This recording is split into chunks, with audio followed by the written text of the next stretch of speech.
करते हैं आज किसानों की।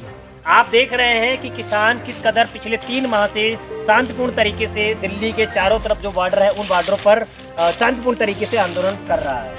आंदोलन करने का पीछे का जो एक मकसद है वो मात्र एक मकसद ये है कि जो सरकार के द्वारा कोरोना काल में 3 कृषि कानून बनाए गए थे उनको पारित किया गया, उन्हीं तीनों कानूनों को वापस लेने की मांग और साथ ही साथ एमएसपी पर कानून बनाने की बात को लेकर अड़े हुए हैं किसान। वहीं सरकार और सरकार के जनप्रतिनिधि इन्हीं किसानों को, जो किसान हमारे पूरे देश के लिए अन्नदाता बनकर पूरे देश का भरण पोषण करता है, पेट पालता है, उसी किसान को पता नहीं किन शब्दों से नवाजा जा रहा है। ये बहुत बड़ा प्रश्न कि इस आंदोलन को ऐसे नजरिए से देखा जा रहा है, बल्कि हमने खुद अपनी साक्षात नजरों से देखा कि उस आंदोलन में सारे धर्म के, हिंदू, मुस्लिम, सिख, ईसाई, सारे धर्मों के लोग एकजुट होकर शांतिपूर्ण तरीके से आंदोलन कर रहे हैं। वहीं पर कुछ लोगों के द्वारा, कुछ तथाकथित लोगों के द्वारा इस आंदोलन को कभी परजीवी, कभी आंदोलनकारी जीवी, न जाने और कौन से धर्म से जोड़कर या विपक्ष पार्टियों से जैसे कांग्रेस सरकार हुई या अन्य सरकारों से जोड़कर देखा जा रहा है। बल्कि वहाँ की जो हकीकत है, आंदोलन जो आंदोलन स्थल है वहाँ की जो हकीकत है वो बिल्कुल सोच से परे दृश्य है।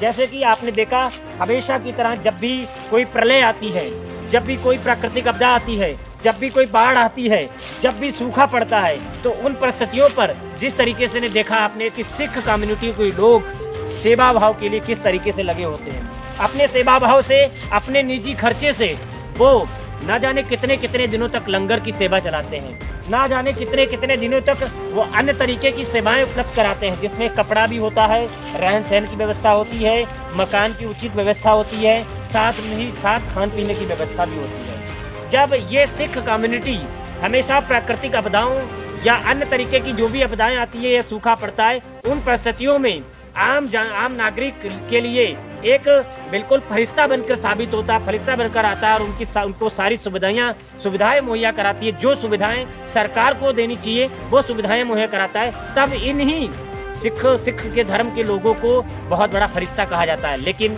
बड़े अफसोस की बात है कि आंदोलन चल रहा है तो वहाँ पर गुरुद्वारों की मदद से, गुरुद्वारों की तरफ से जो लंगर की सेवा चल रही है उसको फंडिंग के नाम से, न जाने किन चीज़ों के नाम से बदनाम करने की साजिश चली जा रही है। आपने देखा पिछले 3 महीने से आंदोलन चल रहा है। इस आंदोलन को कई तरीके से, कहीं ना कहीं कई चीज़ों से जोड़कर बदनाम करने की कोशिश की गई।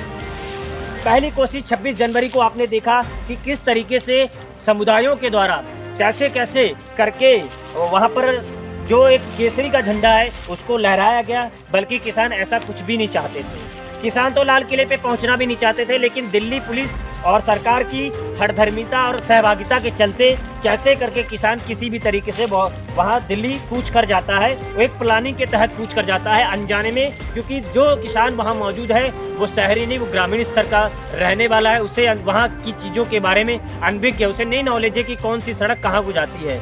उनको जो सड़क दिख जाती है या जो सड़क उनको सामने खाली नज़र आती है उसी पे चल देते हैं और चलते चलते ऐसे स्थानों पे पहुंच जाते हैं। उसके बाद फिर आपने देखा कि किस तरीके से 28 की तारीख को गाजीपुर बॉर्डर पर शासन प्रशासन के द्वारा राकेश टिकैत, किसान नेता राकेश टिकैत की गिरफ्तारी की प्लानिंग होती है। उसी दौरान बीजेपी के नेताओं के द्वारा, बीजेपी के विधायक सांसदों के द्वारा किस तरीके से उन किसानों के साथ अत्याचार और गलत अनहोनी जैसी घटनाओं को घटना देने के अंजाम की पूरी प्लानिंग चली करती है। किसी तरीके से लोग प्लानिंग किसानों की जागरूकता के चलते चलती है। ठीक उसके अगले दिन आपने देखा सिंगू बॉर्डर पर कुछ प्रदर्शनकारियों ने आकर पत्थरबाजी की।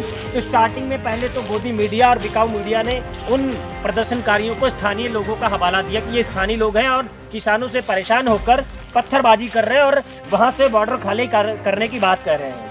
लेकिन 1-2 दिन बीतने के बाद सोशल नेटवर्क के जरिए सारी हकीकत, जमीनी ग्राउंड जीरो की जो हकीकत है वो सामने आती है कि जिन लोगों ने पत्थरबाजी की थी वो वहाँ के स्थानीय लोग नहीं थे, बल्कि बीजेपी से जुड़े हुए कार्यकर्ता, बीजेपी पार्टी से जुड़े हुए लोग थे। तो बड़े शर्म की बात है कि किसी तरीके से 2 दिन के बाद लोगों के सामने, आम पब्लिक के सामने सच्चाई नजर आई कि ऐसा कोई भी स्थानीय उसमें बंदा नहीं था जो चाहता था कि किसान यहाँ से इस जो है गाजीपुर बॉर्डर, सिंगू बॉर्डर को खाली करें।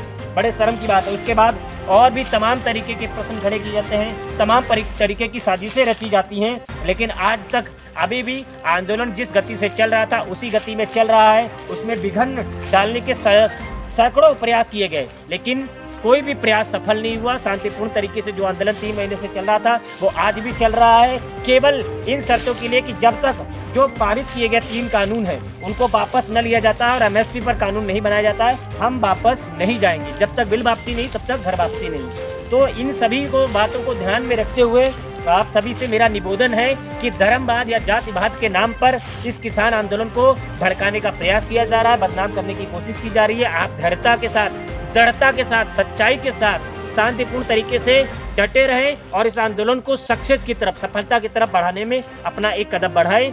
हमारे जो समाज है इसमें जो आपसी भाईचारे की भावना जो बनी है और बनी रहेगी, इन्हीं सारी बातों के साथ मैं आप सभी दर्शकों को वापस लिए चलता हूँ हमारी स्टूडियो ठोस कदम न्यूज़ नेटवर्क।